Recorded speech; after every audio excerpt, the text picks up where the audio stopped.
Hi everyone. I thought today we're gonna do something different.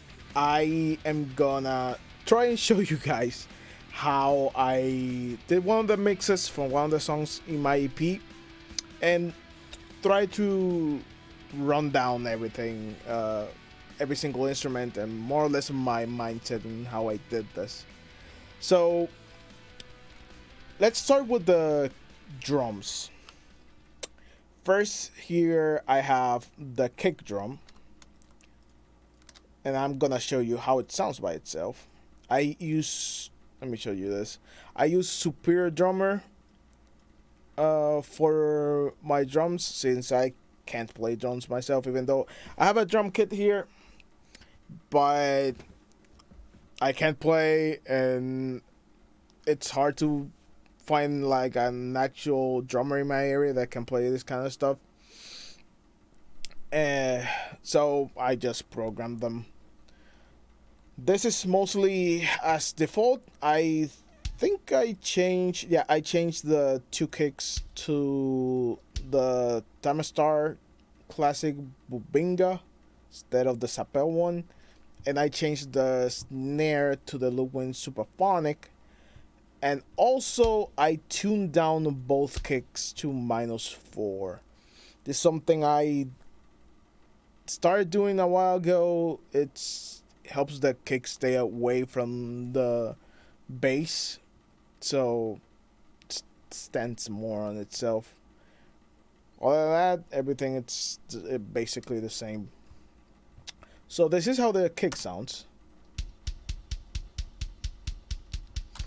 I have that, as you saw here, there's two kicks. I have them slightly panned right and left.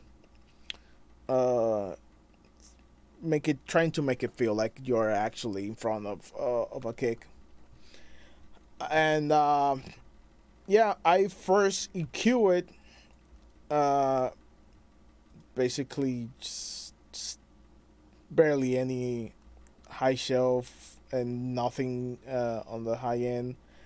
I take a bit out of 200 hertz to make it helps the sound of a kick to sound more punchy and more defined. And just at 100, a low shelf with a bunch of bass. To I like my drums to be feel like a cannon. The only thing I go slow on are the snare and the cymbals. So the kick, I'm gonna turn on and off the EQ so you can hear what the kick is doing.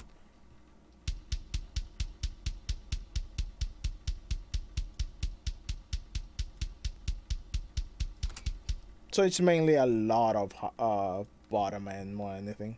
Then I go with a compressor, an 1176, around 7 to 5 dBO compression, uh, fast release, and medium fast attack.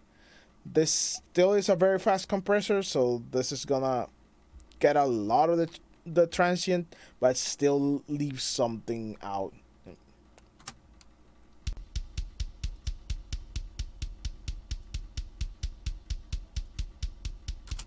Just to emphasize that initial part of the hit of the kick. Then we go to a limiter. Uh, I like the L2. I use it on most of my stuff in this mix. I can tweak the tackle release of a limiter, which usually that's not a thing, but in this one you can do that. So I just don't clamp the whole transient, and I tweak the release a bit more. There was a bit of the tail end of the hit that I wanted to still keep under control, but still very fast on both attack and release.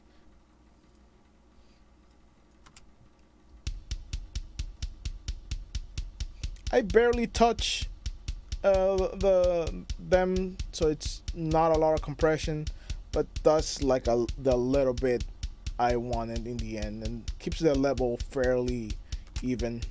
Even though it's a BST, it's still very even, so that's why I'm not compressing it a lot more. If this was a live drum, I will probably compress it a lot more. Then we have the snare.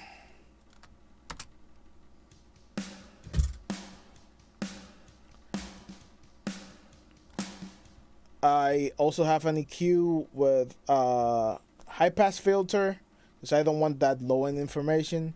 I push it a bit with a high shelf to give it that sizzling sound. I push 1.5K. There's a frequency there that I really like in this snare, so I wanted to enhance that a lot.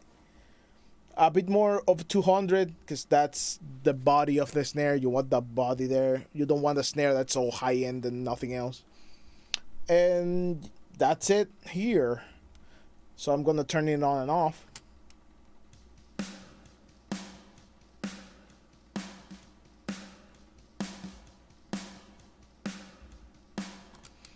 A bit subtle, but a lot more low, like low mids, and enough high end so the high end doesn't feel clamped because all the low end that's there.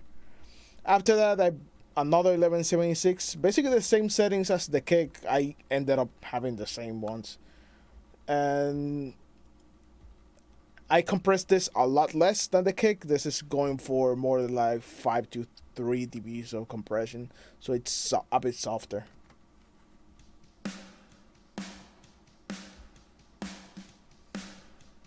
That really initial hit's really there present. That's what I want in both, in basically all the drums, but the cymbals. Then now again the same L2, slightly faster release than the kick, and slightly, really slight slower attack. Maybe this is just where I was moving it around. This is where I found it. Could be the same if I really wanted to, but I run by the by if it sounds good, it is good. You don't have to mess around with it. So let's hear this.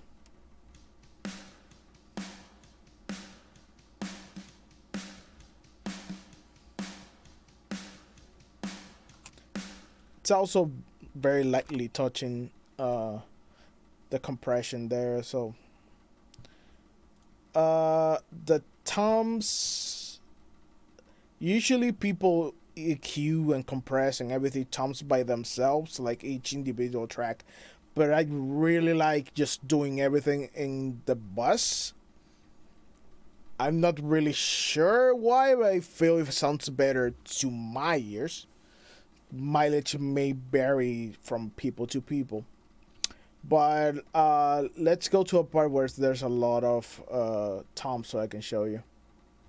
So I found a place where there's a lot of toms in this specific song. Let me turn this off so you can hear how the toms sound.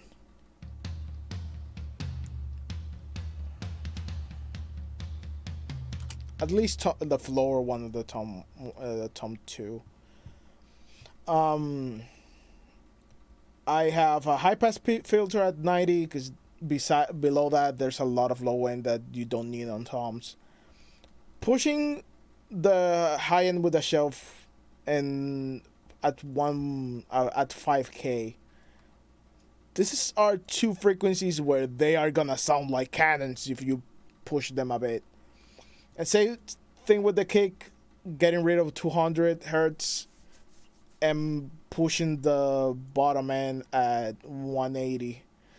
That pocket between the kick goes usually on 40 to 60 hertz.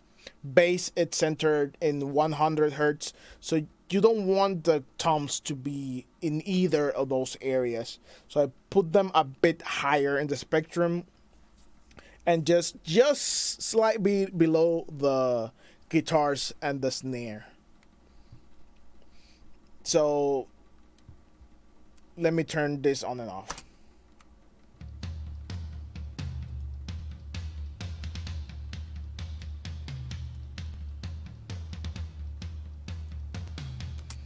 So a lot of high end there, 'cause that's really what I want. I don't use an 1176 here. I go straight to an L2 limiter because this is something I want to clamp on have really fast attack, just the early transient, the one there, and then a kind of medium release.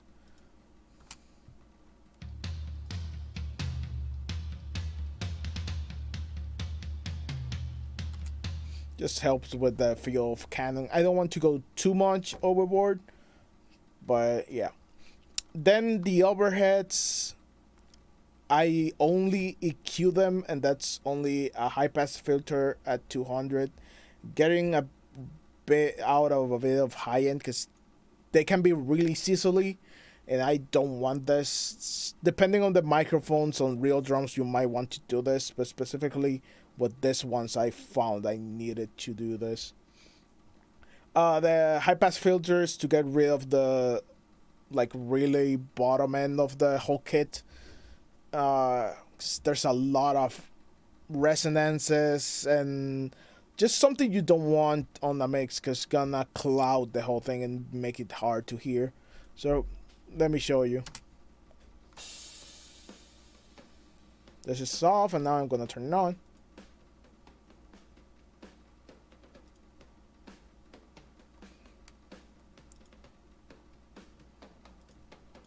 Not that noticeable, but it's there. Also, the ambience here, I have two set of ambience, one stereo, one's mono. The stereo one, I do the same thing as the overheads, but the high pass filters at 300. Everything else is the same, and then I compress it with a bus compressor. And without anything, can't hear all that low end information there because this is a far away mic with all the reflections from the room. But I turn the EQ up, all that low end goes away, and then you compress it.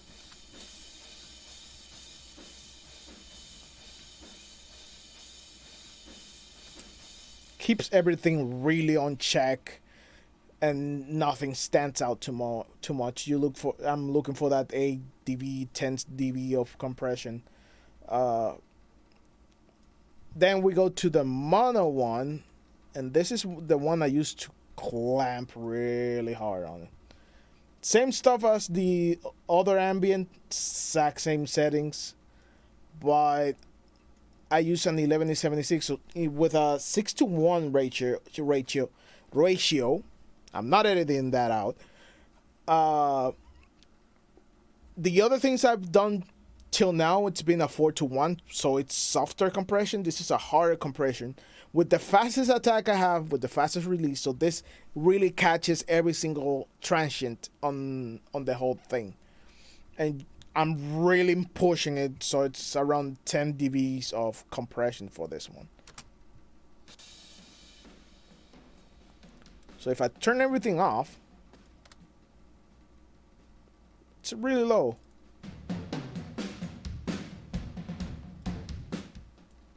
Turn it on.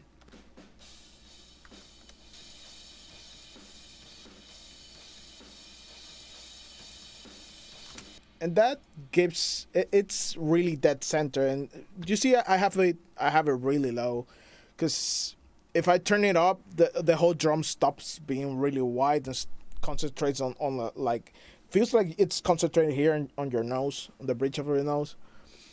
But with enough, it gives a lot of feel and like beef to the whole sound, so that the whole thing together, like.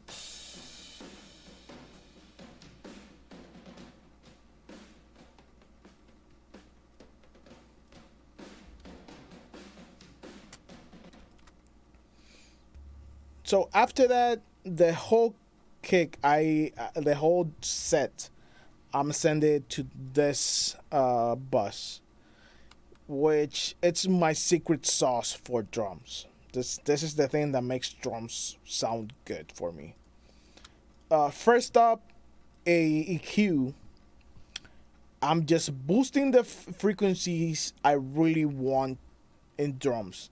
This really low 30 hertz when there's all the feel of the hit of the kick, and a lot of high end for the hi-hats, overheads, and the beater of the kick.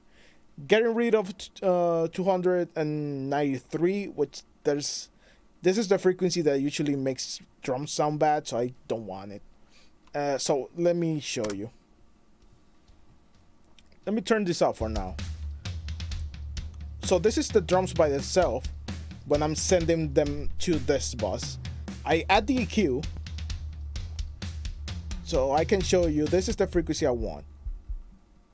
You can feel that thump thump. I don't want this one because it makes everything sound boxy. And I want this for high end. You can hear the beater and the hi-hats and everything. Then I run that through this plugin.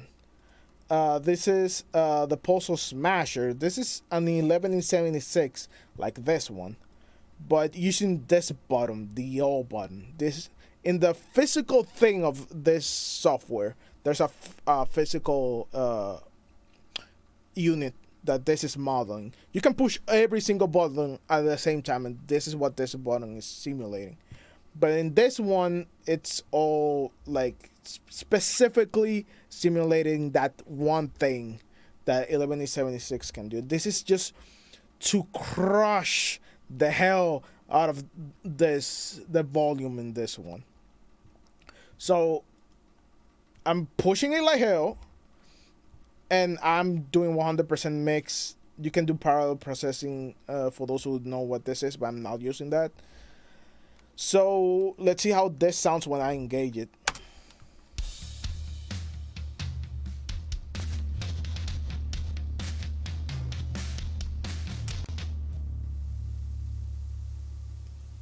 So that sounds weird. You say, why the hell you want that? Well, that creates, along with the EQ, a lot of areas when it's gonna feel like really hard and clamped down. And when you add that to the normal sound of the drums, not adding too much, it's gonna make the drums feel more impactful. So I turn that on, and after that I go into this. That's basically a distortion plugin. I can modify several parameters here. This is a free one. You can get this one for free. Let me turn this down a bit because it's gonna be loud. I just distort it a bit with almost high frequency harmonics that I can add, so it sounds like this. That's everything compressed, and then I distort it. That whole sound brings a lot of elements that are not present in the normal drum sound, so it's gonna make it sound a lot bigger. So I turn this down, and let's just solo the whole drum. So the drum set by itself sounds like this.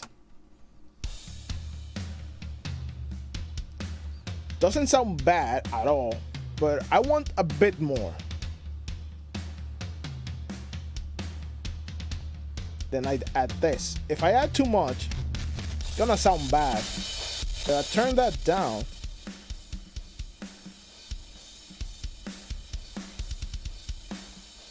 It's a difference. That's without,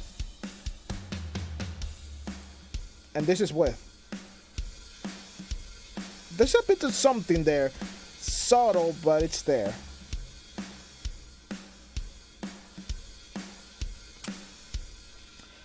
Also in the master bus for the drums, I have this EQ, but it's just getting rid of some, not getting rid, but lowering some frequency so that other instruments can't stand out. This is for the bass at 100. This is also for the bass, the more of the high-endy bits at 1K. This is for the vocals at 3K. And that's not gonna do like a lot. It's not noticeable at all. So after that, we have the bass here. Bass is really interesting. What I'm doing, I'm sending. Let me show you how the bass sounds by itself. So this is how my bass, it's a Tobias Toby 5, sounds by itself. Oh, let me turn this. Not a very metal sound for a bass. So I have this EQ here. That's gonna give me a lot of high end because this bass has no high end at all, even with new strings. So I add that. Bit of clankiness, not much. And then I send that to two separate channels with two separate amps. This is the Archetype Nollie. This is one of the guitar VSTs I use the most. It's everything, basically it's dime, but the gain and the master, which give me a bit of a driven sound. Not much. But I had to turn this on because this is the cab. I'm not using the cabinet simulation here. The cabinet simulation is there. I'm gonna go to it in a bit. So this is the distorted part of my bass sound with this guitar amp. So I have also a EQ because everything upwards of 700 is what this amp is gonna be doing, and the other one is everything below 700 hertz. So with this on, sounds like this. There's no mid-range, there's no low end, but this is the information I want from this amp. The low end, it's Ampeg SBT, the bright one. Bass at 4, mid at 5, and treble doesn't matter because there's not gonna be treble in the end. So it sounds like this. I show you what this is. This is the EQ I have, and this should be 700. That's no version of this thing. When I turn it on, I'm gonna turn it on with this. It's just the mid range and the low end. After that, I have a multiband compressor to keep the low end at bay, because I want a really steady low end with my bass. I don't want it to be jumping around. Nothing too major. And also an 11E76 compressing the hell out of the bass. Just to keep everything really steady. So if we combine the SBT and the Marshall together, it sounds like this. So the Marshall, the SBT, this is together. So for the cabinet, I'm using a Ampeg SBT-E. The main one is the 7 dynamic, that's a Shure SN7B, right in the cloth of it, and a 67 condenser really far away from the cloth. That would be 6.5 inches away, so it picks up more of the whole cab and the area. Have a bit of room sound, not that much. After that, I have an EQ getting rid of the frequency I don't want, this, and getting it out of the way of the kick. The kick lives usually in this area, so I get rid of it, and a bit of high end, so it stands up a bit more.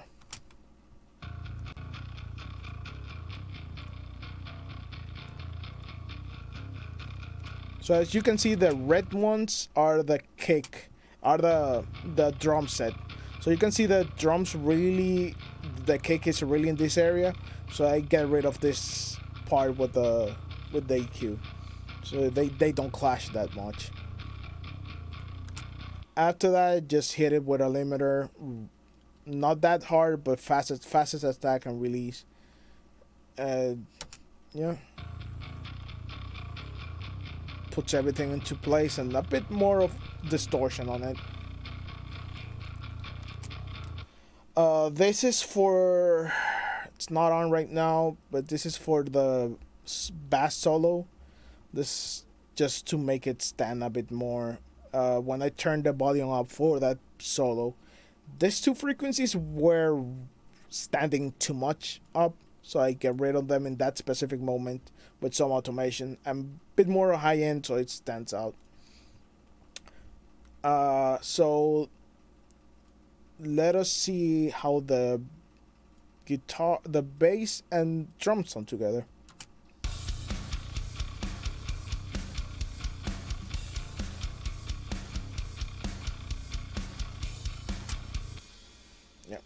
Then we can go to the guitars.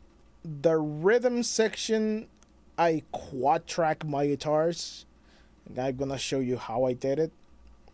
I have two sets of main sounds, both made with the Archetype Nollie.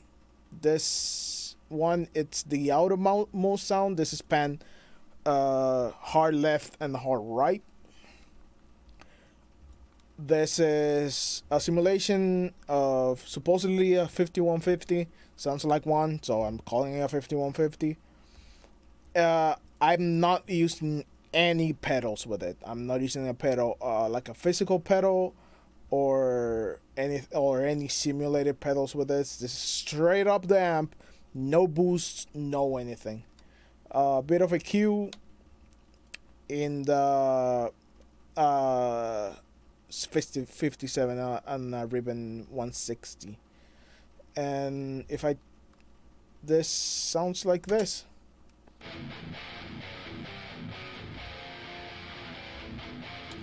Not that much distortion, because actually in recording you benefit from not having that much distortion, just enough so it sounds really nice.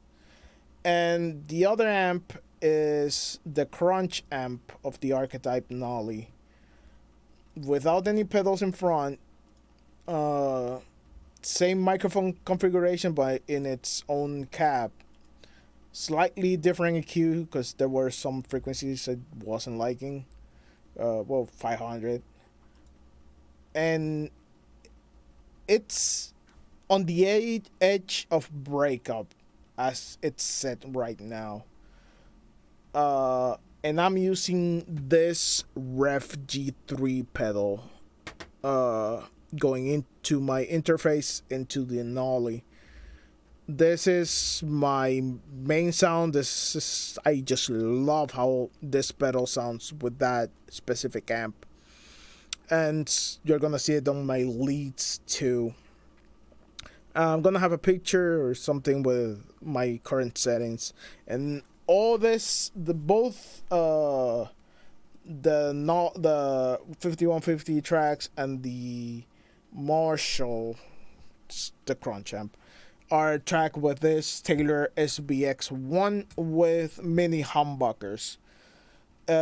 Mainly stock. The only difference, it's this guitar comes with some electronics for the wiring stuff. For a system they had, we took it off, and it just has standard push knobs, but everything's recording on humbucker mode on the bridge, so doesn't matter really. So this is how the ref into the crunch sounds.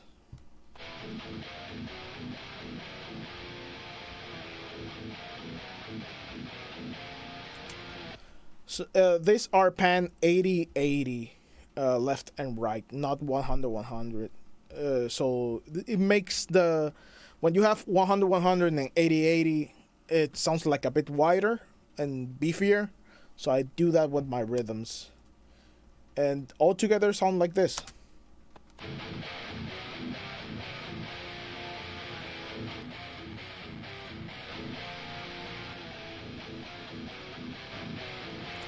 I just feel those two types of different amps with the pedal sound really good together because they complement each other really well.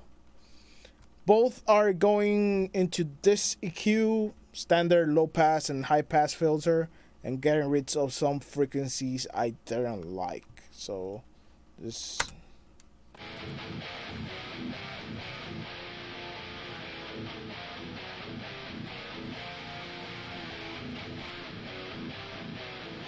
Getting rid of a lot of noise there. So at the start of the song, I have the same crunch amp right here with a slightly different EQ, and this is a telephone filter kind of preset I found, make it sound like they were sounded through a telephone. This is a special effect I did at the start, nothing too fancy.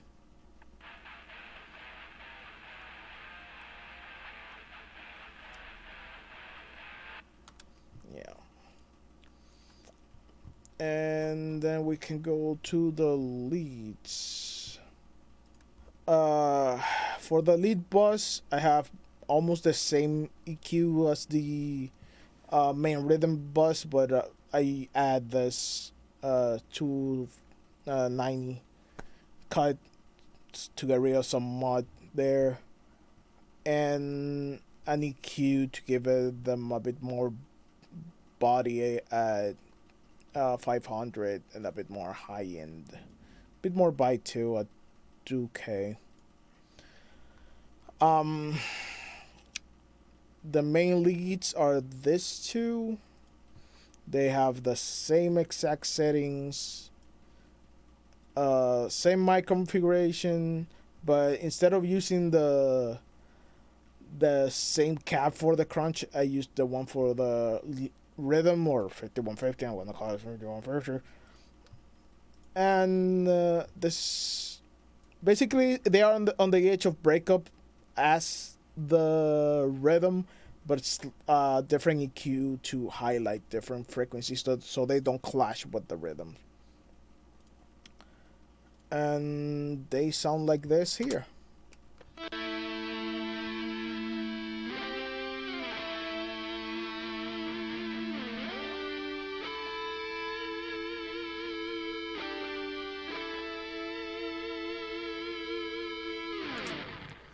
I do a weird thing with my solo tone.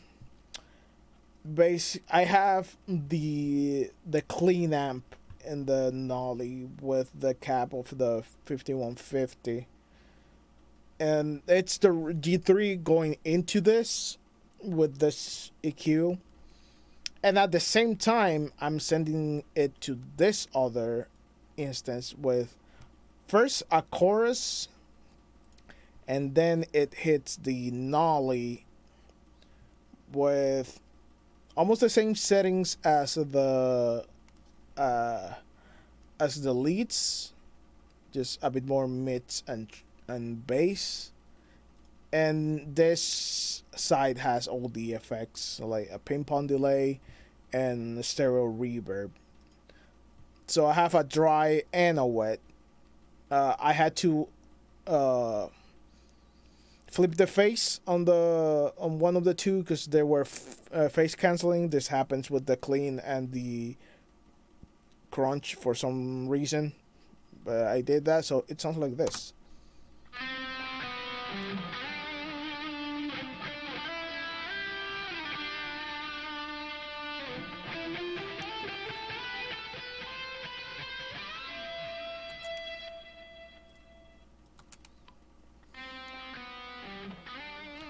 I recorded with a delay pedal after the Rev G3 in this case, and I liked it, so it stayed like that.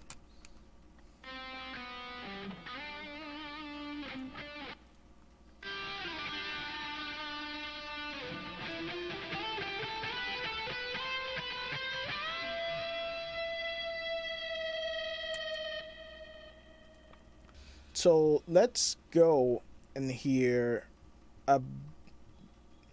this end part here into the bass solo into the guitar solo.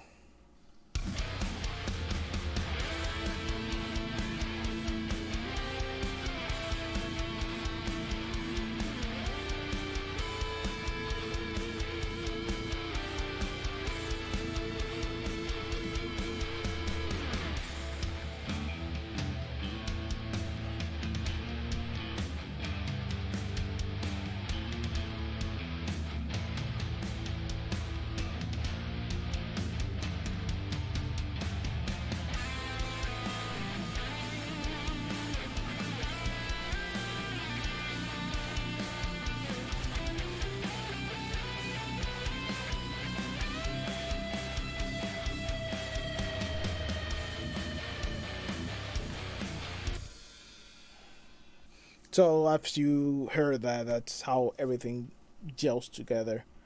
Then we have the vocals. May I use this for some slight pitch correction. I'm slowly using this less and less as my vocals have getting better with time, but sometimes I still use it. Just this one is automatic. It's very. It's not that invasive. It's not like it's totally correcting everything I do. It's very lenient. Uh, this is the wrong thing. Just some EQ for my voice. Some really high end and some 3K because I find this is the frequency most male vocalists live in. I compress it with this compressor, which it's softer than 1176. You can hear it. Those who come will tremble and fall. My hunger I will. So without anything.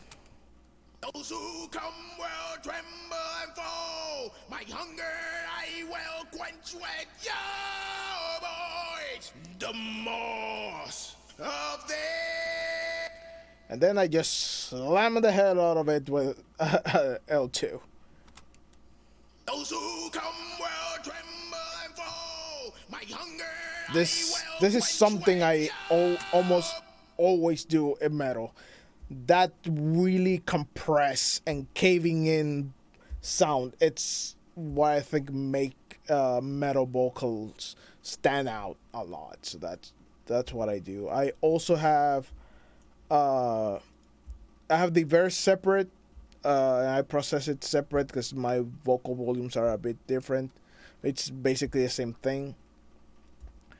I have a backing vocals bus because I have a lot of backing vocals. Mainly harmonies of myself singing in different octaves too. I sometimes try to go really high, even though it's not so noticeable, so they can give a bit more of a life, even though it's not that present. And I have some effects here with a pitch down because I really want to do something different. And let me show you. So these are the backing vocals as they are.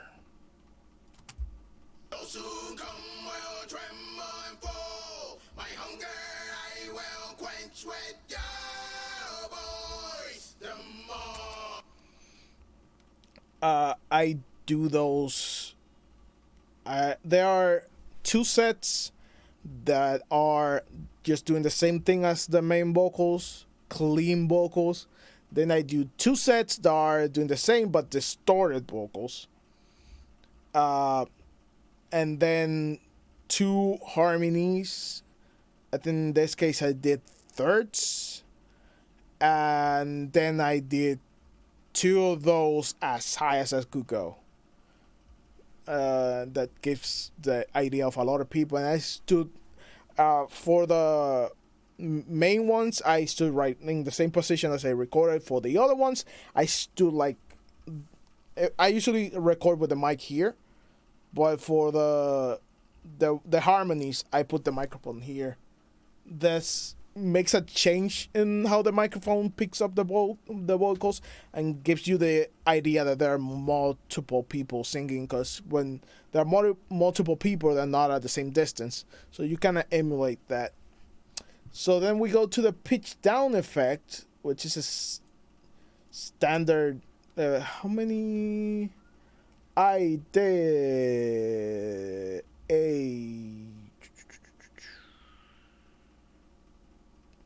don't know how much. I think it's a full octave down in this case. I'm not sure.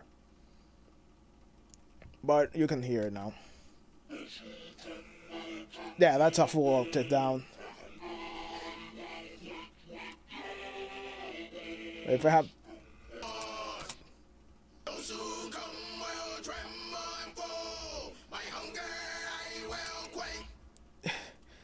I wanted to make something specific for this song. It's not something I usually do, but I really liked it.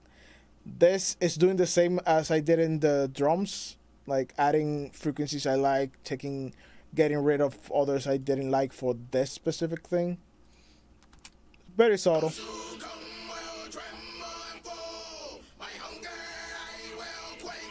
And everything's going to this bus that I have some EQ, high end, getting rid of 3K, which is where the main vocals are, so they don't clash with the main vocals. Getting rid a bit of 250 because there was a lot of build up there. Even though I have this high pass filter at 300, then I just clamp everything with a L2.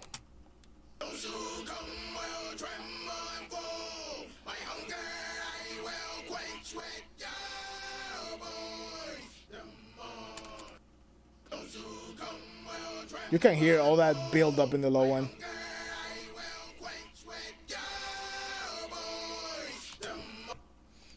Yeah, that's everything together. Let's hear it.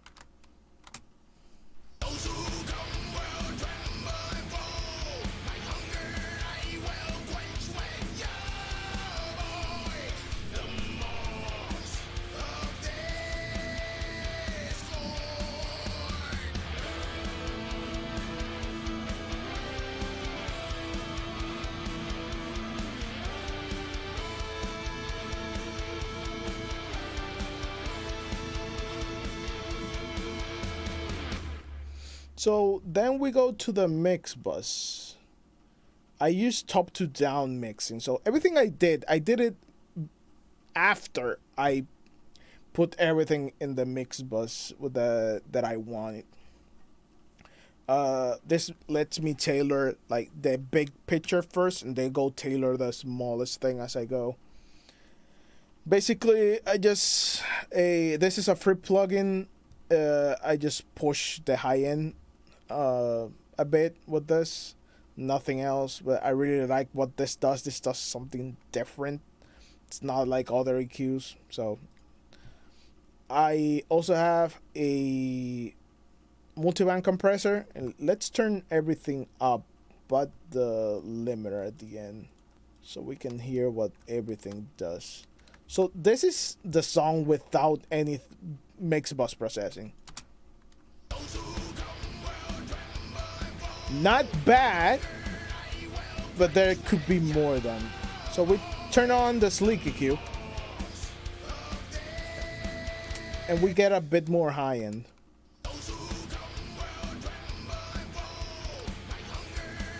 Then I turn on the multiband compressor. Suddenly things come to life. So after that, I hit everything with the J37 tape emulator, and this is something that changed the sound a lot. This once I found a preset I really loved in this thing, it became like a must on my mix bus. Let's hear how it does.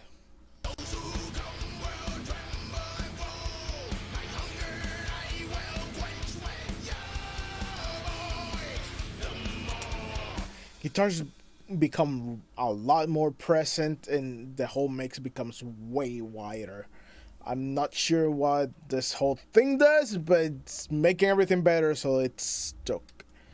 Then we go to a bus compressor. I usually look for around 4 dBs of compression in this one. Slow attack and auto release. Just glues everything together. Then we can add the EQ. Nothing too major, but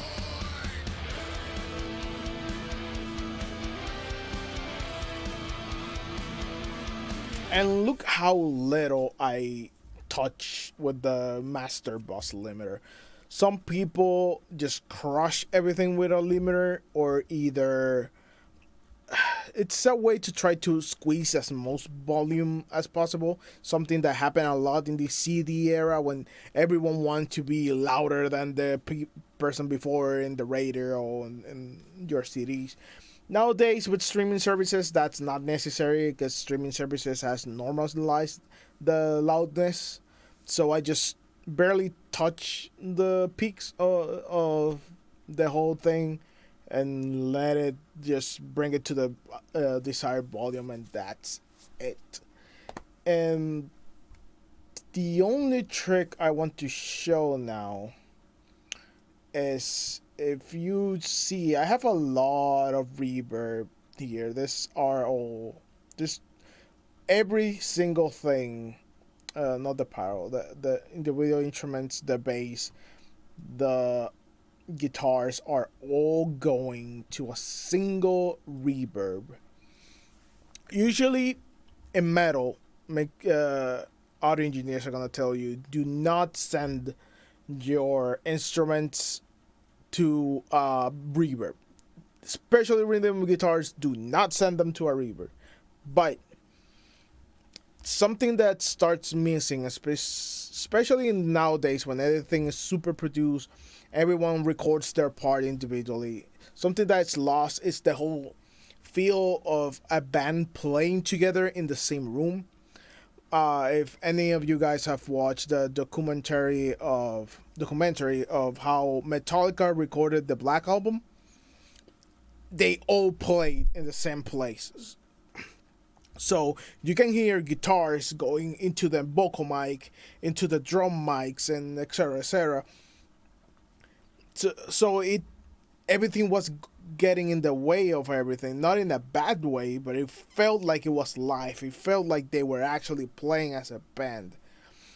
So what I did is that over all my time trying to learn how to mix, I try to make my mixes feel like there's a band playing. And what I found is actually a lot of engineers were adding different reverbs to guitars and bass. They called it like room reverbs. Either bringing mics back on cabinets, on real cabinets, or adding or on IRs. Different IRs let you add like room sound. So why, instead of adding all this different reverbs or room sounds that are gonna sound different, why not make one for everyone and just try and put them in place? So that's what I've done. I've just one reverb for the whole thing. It's the FabFilter R Studio V preset. I tweaked the delay time for this specific song, and normally it won't sound good. So we're just gonna hear the reverb, and just as it is, it's really muddy. There's a lot of low end information there that you might not necessarily want, but it feels like you are hearing the band from far away. So what I did was getting rid of that extra information that doesn't feel like a real room, or or at least the things that were clogging everything. High pass filter at 300, a notch at 260, and just a low pass filter of 8K. This is a high pass and a low pass. And when you add that, then everything becomes clear.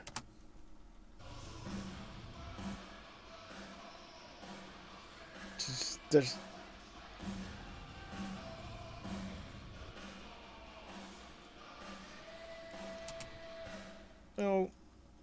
we held the whole thing. Turn it on. It's really subtle, but gives something else to the whole thing. And I have this pyro compression. That's the whole mix is going here. It's the same bus compressors I've ever used. Just Not that much compression. I just talked in there. You can hear a lot of that beef coming up when I turn it on. And that's it. That's the whole thing. There are some effects like this one that I can show you actually. This is... I took these two samples from Rob Scallon video on the biggest pedalboard Guinness record. Took two different sounds and used some processing away from the session where I just panned the thing left and right. And it's a very haunting sound that I thought was really cool. So this is the left side.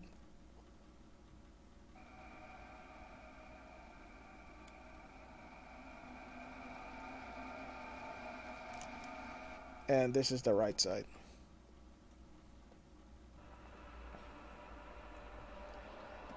Them together. Just some cue to get rid of some resonances I didn't like. So this whole thing is for the ending when I have the voices of Omnima. There's no processing here because I process them in another session.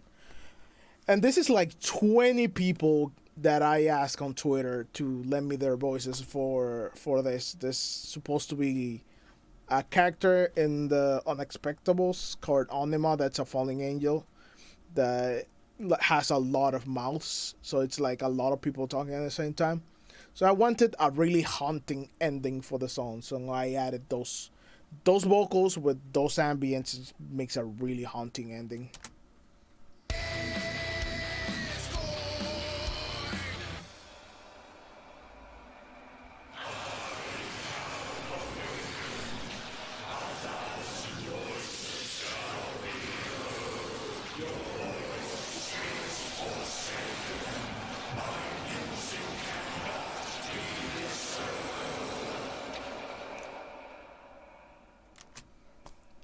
And basically that's it.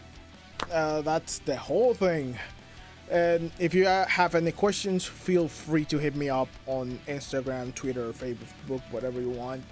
And if you want more videos like this, more videos of me talking or explaining, mixing things, going more in depth into the stuff I do, feel free to let me know and I'll make it happen.